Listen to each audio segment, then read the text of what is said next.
دیوالی کا تہوار چل رہا ہے ہمارے غیر مسلم بھائیوں کا. کل سے برابر میرے پاس واٹس ایپ پر میسج آ رہے ہیں, مولوی صاحب دیوالی کی مٹھائی کھانی چاہیے کہ نہیں کھانی چاہیے, مولوی صاحب دیوالی کی مبارکباد دینی چاہیے کہ نہیں دینی چاہیے. اگر کوئی یہ کہتا ہے دیوالی کی مبارکباد نہیں دینی چاہیے تو پھر سوال آتا ہے مولوی صاحب ہمارے ہندو بھائی ہمیں عید کی مبارکباد دے رہے ہیں, بقرعید کی مبارکباد دے رہے ہیں, شب برات کی مبارکباد دے رہے ہیں, اور ہم ان کو دیوالی کی مبارکباد نہ دیں. ہم بھارت میں رہتے ہیں, یہاں سب کے ساتھ گھل مل کر کے رہنا پڑتا ہے, ہم کیسے نہیں دیں گے؟ اس سے بڑی نفرت کی بھاونا پیدا ہوگی, بڑا غلط سندیش جائے گا. طرح طرح کی باتیں ہو رہی ہیں.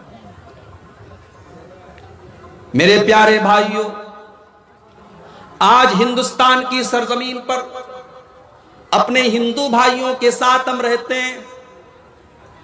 اس مسئلے کا حل بھی ہمیں اللہ کے رسول کی سیرت میں ملے گا, کیونکہ اللہ نے فرما دیا لَقَدْ كَانَ لَكُمْ فِي رَسُولِ اللَّهِ أُسْوَةٌ حَسَنَةٌ, میرا نبی تمہارے لیے نمونہ ہے. ہم یہ غور کر کے دیکھیں گے, ہمارے نبی بھی تو مکہ کی سرزمین پہ غیر مسلموں کے ساتھ رہتے تھے, ہمارے نبی بھی مشرکوں کے ساتھ رہتے تھے. ہمارے نبی نے کیا کبھی ان کو کسی تہوار کی مبارکباد دی؟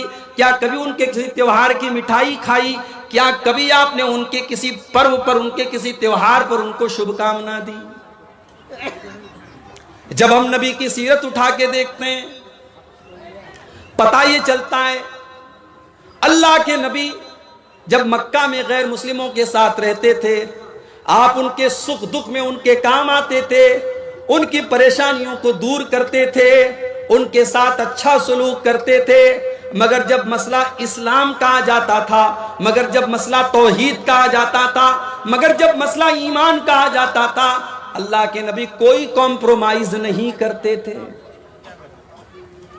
ایک بار مکہ کے مشرکین آپ کے پاس آئے, کہنے لگے اے محمد چھوڑو یہ نفرت کی باتیں, تم کہتے ہو ایک اللہ کی عبادت کرو, ہم کہتے ہیں 360 بتوں کی عبادت کرو, چلو ہم ایک سمجھوتا کر لیتے ہیں, ایک دن تم ہمارے معبود کی عبادت کرو, ایک دن ہم تمہارے معبود کی عبادت کریں گے, ایک دن ہم بھی لا الہ الا اللہ پڑھ لیتے ہیں, اور ایک دن تم بھی ہمارے لات کے سامنے, ہمارے حبل کے سامنے, ہمارے عزا کے سامنے تم سجدہ کرنا شروع کر دو.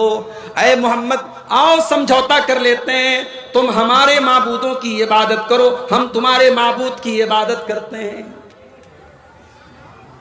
سمجھوتے کا آفر آیا ہے. اللہ کے نبی تو رحمت بن کر کے آئے ہیں.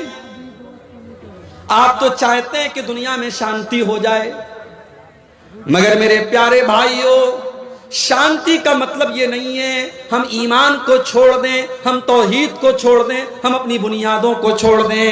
اللہ کے نبی نے مکہ کے کافروں کے اس سمجھوتے کو ریجیکٹ کر دیا, ان کے اس سمجھوتے کو لوٹا دیا, اور آپ نے اعلان کر دیا قُلْ يَا أَيُّهَا الْكَافِرُونَ لَا أَعْبُدُ مَا تَعْبُدُونَ وَلَا أَنْتُمْ عَابِدُونَ مَا أَعْبُدُ وَلَا أَنَا عَابِدٌ مَا عَبَدتُّمْ وَلَا أَنْتُمْ عَابِدُونَ مَا أَعْبُدُ لَكُمْ دِينُكُمْ وَلِيَ دِينِ.